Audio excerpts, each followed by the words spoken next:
Enggak ngebakso, Pak. Berapaan seporsinya? 10.000, setengah boleh? Boleh. Bisa.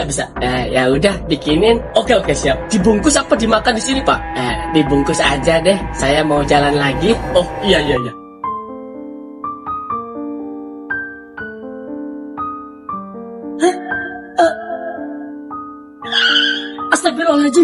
Astagfirullahaladzim. Allahu Akbar.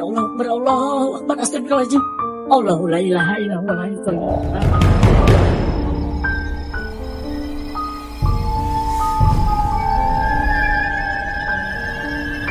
Siapakah sosok pria misterius ini, guys? Mirip sekali ya dengan almarhum Pak Jalil yang meninggoy karena memakan pizza beracun. Apakah beliau hidup lagi? Bangkit dari kubur? Karena dari judul episode kali ini berjudul Bangkit.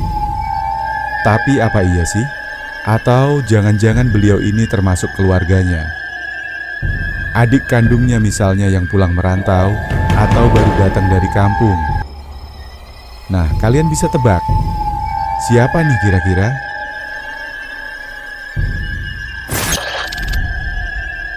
Assalamualaikum. Kat. Buka, Kat. Gua bukan masuk angin, Kat. Suara itu menggema pelan di depan rumah Pak Rungkat. Peot yang lagi rebahan sambil main HP tiba-tiba merinding. Ia menatap ke arah pintu. Suaranya serak. Loh, kok suaranya mirip Pak Jalil ya? Dengan langkah ragu, Peot akhirnya membuka pintu. Tapi begitu daun pintu itu terbuka, matanya langsung membulat. Tubuhnya kaku. Di hadapannya berdiri sosok yang sangat mirip Pak Jalil. Pakaian, wajah, bahkan tatapan matanya, semuanya sama persis seperti orang yang sudah dikubur beberapa bulan yang lalu. Peot berusaha bicara, tapi yang keluar cuma suara terbata. Pa. Belum sempat kalimatnya selesai, tubuh Peot langsung limbung dan jatuh pingsan di tempat. Pak Rungkat yang mendengar suara ribut itu langsung keluar dari kamarnya. Begitu melihat anaknya tergeletak dan sosok di depan pintu yang sangat mirip dengan sahabat lamanya, dia langsung tertegun. Ya Allah, ini nggak mungkin, gumamnya pelan. Namun sosok itu tersenyum dan berkata dengan nada tenang. Tenang, Pak. Saya bukan arwah siapa-siapa. Nama saya Jalal, saudara kembarnya Jalil. Pak Rungkat langsung terduduk di kursi depan, antara lega dan bingung. Setelah mereka berbincang panjang, barulah semua sedikit jelas. Sosok yang mirip dengan Pak Jalil itu baru tiba dari kampung halaman. Dan malam itu ia datang hanya untuk satu hal, menanyakan kuburan saudara kembarnya. Malam makin larut, tapi suasana rumah justru makin dingin dan mencekam. Angin malam berdesir lewat celah jendela, membawa suara aneh yang seolah memanggil nama Jalil. Pak Rungkat, kata pria yang mirip Pak Jalil itu perlahan. Bolehkan saya melihat kuburannya malam ini?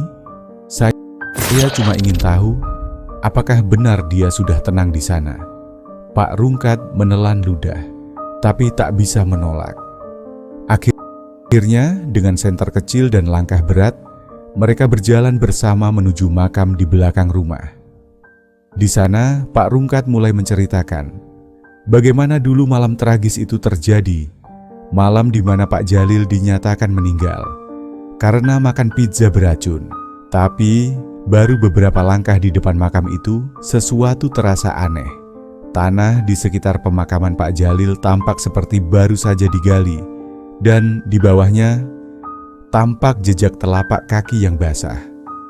Pak, suara saudara kembarnya lirih. Kuburan ini, kenapa masih hangat?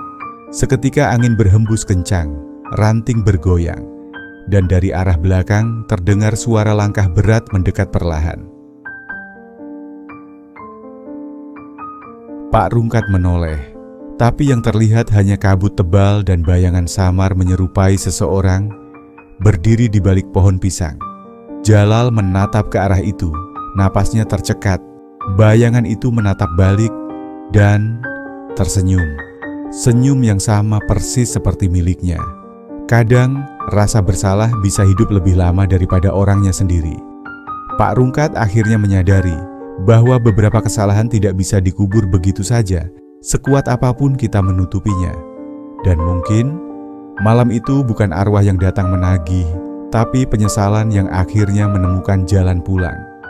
Guys, meskipun cerita ini hanya tebakan pribadi, tapi yang jelas dari kisah ini kita belajar bahwa kebenaran kadang tidak datang lewat waktu siang yang terang, tapi lewat malam yang gelap dan sepi. Jadi sebelum terlambat, jangan tunggu malam untuk minta maaf pada siapapun yang pernah kita sakiti.